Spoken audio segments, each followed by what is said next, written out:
Hello and welcome.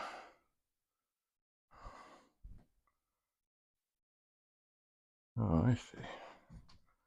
That light is doing strange things here. Hang on. Oh, perhaps. That's better. Anyway, David Bradley here from the pool room. Here's an episode edition of Run Magazine that I believe I have things in. Ooh, just opening it up. I see a picture of the Spartan, which was quite the thing. You can add an apple to your 64. Quite something. Anyway, let's go back to. Oh, I should have found my glasses. Page 112.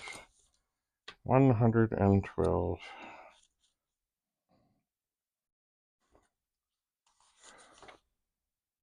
Almost there. Almost there. Telecommuting workshop. Oh, that's to say rather short. Oh no, there's more. Okay, so I wrote for Run Magazine for a couple of years. They were great. They were fun. I was never there. They would send me letters. I would send them answers. They would do what they did. So, without further ado, I have a computer system consisting of a C64, a monitor, a 1541 drive, an Olivetti printer, and a total telecommunications modem.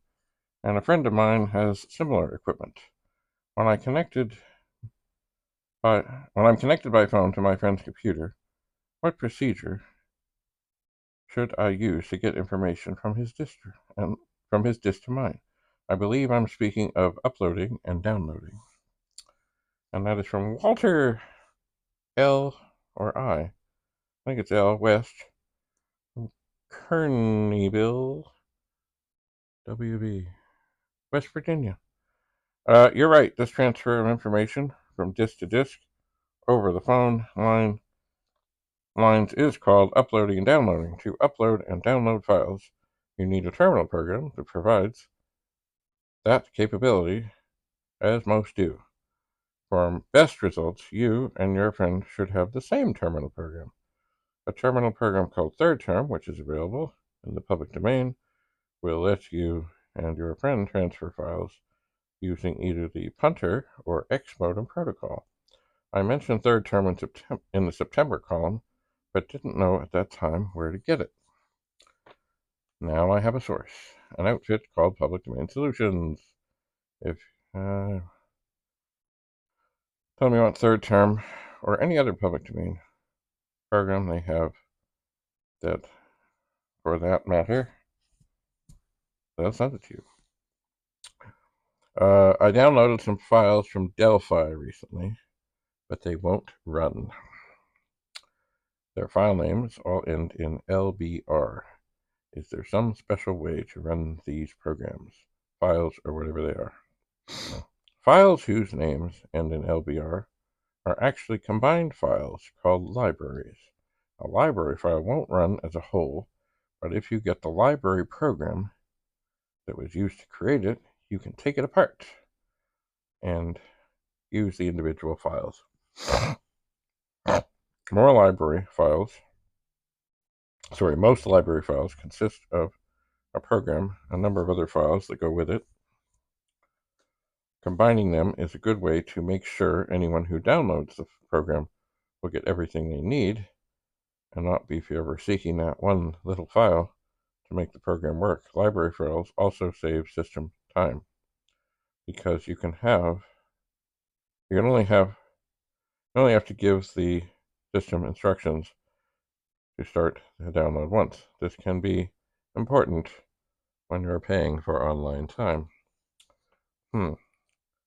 I wonder where that program could be gotten. Once again, this is 40 years ago, and I'm like, oh, yeah. And I'm like a lot of people, I'm always trying to think, how could I have done that better? As part of my, that was from Lisa Secord, Atlanta, Georgia. As part of my subscription to Q-Link, I received a modem. It's labeled 64 modem, but the back describes it as a 6003A. There's no indication of the name of the manufacturer. It would appear I have a generic clone and that a manual from Telelearning would be applicable. Can you give me their address so I can send for one? Edward P. Young.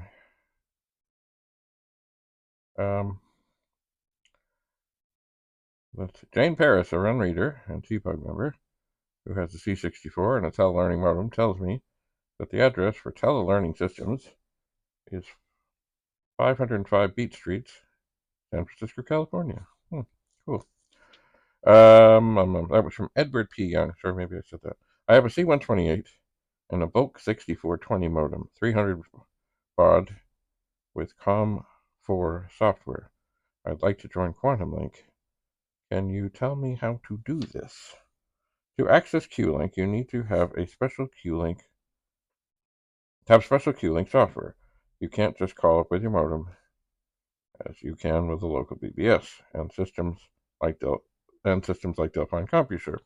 To get the software, call Q-Link at, there's a number here, which I'm sure is out of business, in the United States, or another number in Canada, and they'll send you a disk.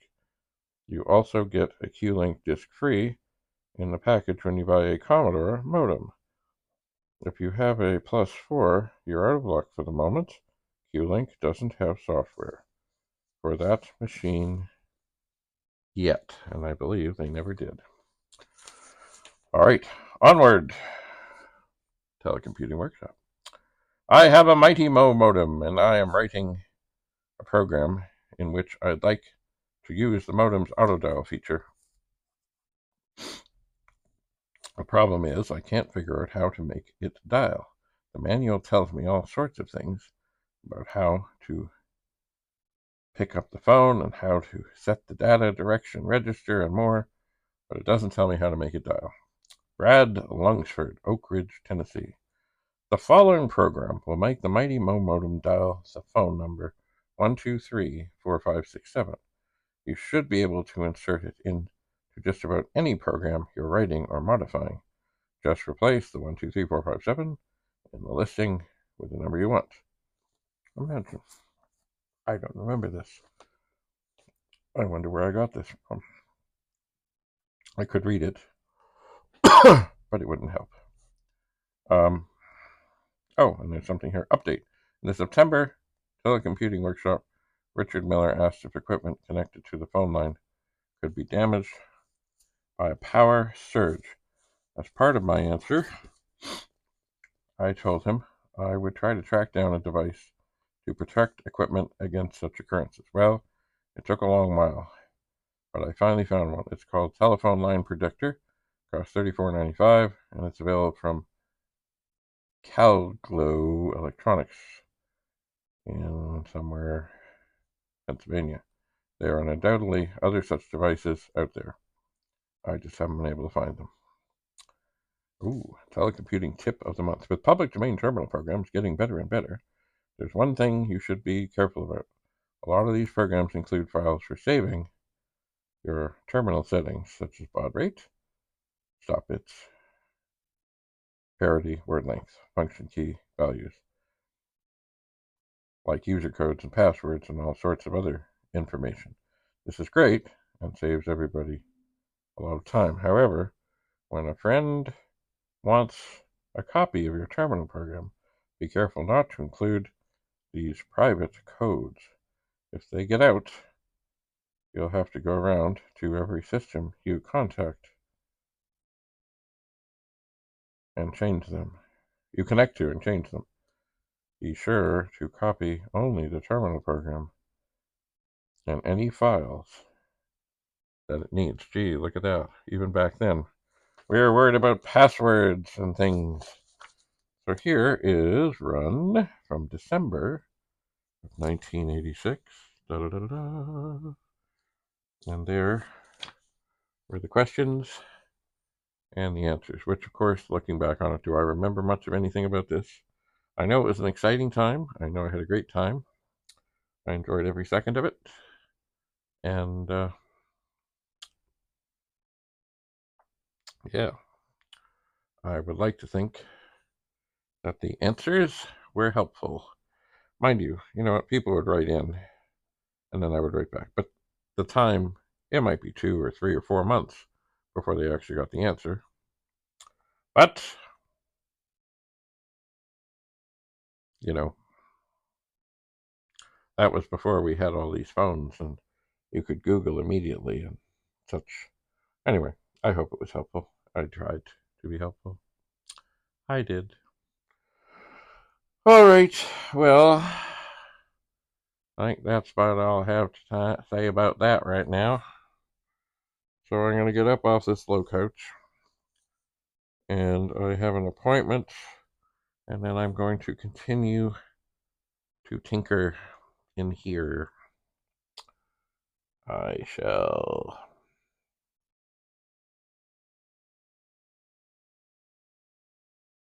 So that's it for now. All right. Oh, slide forward on the low couch. Lean forward. Set the magazine down on the Commodore 128.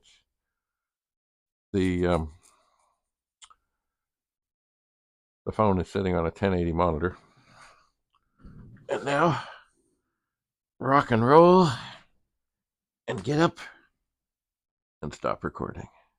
Have a lovely day. Bye for now.